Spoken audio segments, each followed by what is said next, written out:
Free hit সেগমেন্টে আমরা কথা বলবো। প্রথম যে কমেন্টটা পড়বো, মোহাম্মদ নাসরুল্লাহি কারিব, এ দলের সিরিজ ড্র করতে হলে মুশফিক মুমিনুলের গুরুদায়িত্ব নিতে হবে। তিনি যেটা বলছেন, সবচেয়ে এক্সপিরিয়েন্সড ক্যাম্পেইনার এই দলে এবং জাতীয় দলের দুই স্তম্ভ বলা যায় টেস্ট ক্রিকেটে। কতটুকু গুরুত্বপূর্ণ ভূমিকা আসলে তারা রাখতে পারবেন বা টেস্ট দলের জন্য তো বটেই, নিজেদের জন্য আসলে সেকেন্ড ইনিংসে পারফর্ম করাটা খুব বেশি জরুরি, কারণ লঙ্গার ফরম্যাটে বাংলাদেশের ক্রিকেটাররা খুব বেশি খেলে অভ্যস্ত না, এটা আমরা সবাই জানি। ঘরোয়া ক্রিকেটে তারা খুব বেশি খেলেন না। তো এখন যখন এ দলের হয়ে আপনি তো প্রস্তুতিটা নিতেই গেছেন, ফার্স্ট ইনিংসে দুজনই সেট হয়ে আউট হচ্ছেন, দুজনই 10-এর ঘরে আউট হচ্ছেন, একজন 11 করেছেন, একজন 14 করেছেন, এবং 245 রানের লিড পাকিস্তানের আছে। তো এই ম্যাচে বাংলাদেশের জয়ের তো আসলে কোনো সম্ভাবনা নেই। পুরো দিনটা যদি কাটিয়ে দিতে পারে বাংলাদেশ, সেক্ষেত্রে ড্র করে ফেলতে পারবে। ড্র করাটাও এই ম্যাচে বড় একটা প্রাপ্তি হতে পারে, এবং সেটা করতে হলে এই দুজনকে আসলে পারফর্ম করতে হবে। জয় জাকিরাও জাতীয় দলে খেলে অভ্যস্ত। এখন এমনই ফুরফুরে মনে থাকবে সবাই। বসুন্ধরা টয়লেট্রিজ, ফুরফুরে মন সারাক্ষণ।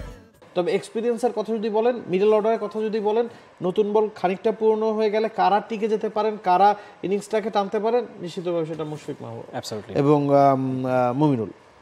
পরের কমেন্টে আরাফাতুল ইসলাম, তিনি বলছেন পাকিস্তানের উচিত বাংলাদেশকে জিতিয়ে দেয়া।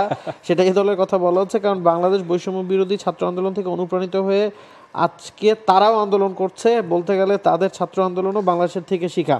আগে মনে হচ্ছে যে এটা কি এ দলের জিতিয়ে দেওয়ার কথা বলা হচ্ছে না জাতীয় দলের জিতিয়ে দেওয়ার কথা বলা হচ্ছে। হয়তো বা তিনি এ দলের কথাই বলছেন, যেটা অনগোয়িং, সেই জায়গায় হয়তো সেখানে জিতিয়ে দেওয়া সম্ভব না। এই মুহূর্তে হয়তো পাকিস্তান এ দল চাইলেও সেটা পারবে না হয়তো, বাট যথার্থই বলেছেন, দিলে হয়তো আসলে ভালোই হতো। এবং আমরা মূল সাথে আসলে কথা বলছিলাম যে ভারতে প্রোটেস্ট হচ্ছে, পাকিস্তানে হচ্ছে, বাংলাদেশের সিচুয়েশন এখন হয়তো আগের চেয়ে অনেকখানি ঠিক হয়ে এসেছে।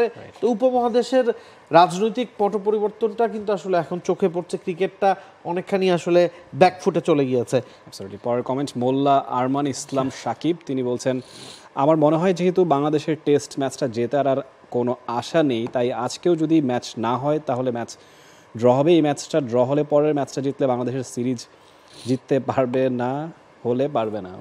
মানে এই শুভঙ্করের ফাঁকি দিয়ে আর কতদিন? আপনি এই দলের হয়ে খেলতে গেছেন, সেখানেও বৃষ্টিতে 3 দিনের মধ্যে 1.5 দিন খেলা হয়নি। আপনি চাইছেন আরও একটা দিন বৃষ্টিতে পরিত্যক্ত হোক। সেক্ষেত্রে যেই দলটা প্রথম টেস্টে 122 রানে ফার্স্ট ইনিংসে অল আউট হয়েছে এবং প্রতিপক্ষ 367 রান করেছে 4 উইকেটে, এখনও হাতে 6 উইকেট আছে, 245 রানের লিড তারা নিয়ে ফেলেছে, ইনিংস হারের সংখ্যায় আছে। তো এই ম্যাচ যদি পরিত্যক্ত হয় বা বাংলাদেশ যদি ড্রও করতে পারে, সেকেন্ড ম্যাচ বাংলাদেশ জিতে যাবে, সেই আশাটা মনে হচ্ছে এখনকার বাস্তবতা বিবেচনা একটু বেশি হয়ে যায়।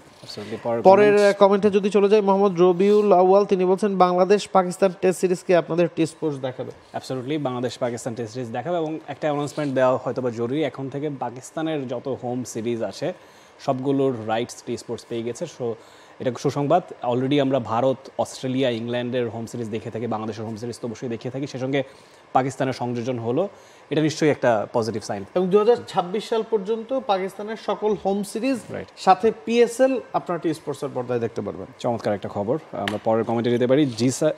এমডি শাকিল ইসলাম, তিনি বলছেন জিসান আলমকে নিয়ে কিছু বলেন। জিসান আলম এইচপি দলের হয়ে ভালো খেলছেন, সবশেষ ম্যাচটায় 50ও করেছেন, স্ট্রাইক রেটও বেশ ইমপ্রেসিভ। কেমন দেখেছেন? স্ট্রাইক রেটের কথা যদি বলেন, মানে তার নামের সাথে ওই জিনিসটাই যাচ্ছে। আমরা আন্ডার-19 ক্রিকেটেও দেখেছি, বা তিনি যখনই আসলে খেলেন স্ট্রাইক রেটটাকে মাথায় রেখে খেলেন, একটু আনঅর্থোডক্স ব্যাটিং করেন, পাওয়ার প্লেটা কাজে লাগানোর চেষ্টা করেন, এবং পাওয়ার প্লেতে যে ধরনের ব্যাটিং করা দরকার টি20 ফরম্যাটে অন্তত সেই ব্যাটিংটাই তিনি করে থাকেন। এটা বাংলাদেশের জন্য অবশ্যই একটা বড় plus point. For more updates, subscribe to our YouTube channel and click on the bell icon. Follow us on Facebook and Instagram. Download T-Sports app to enjoy exciting games and highlights. Visit tsports.com.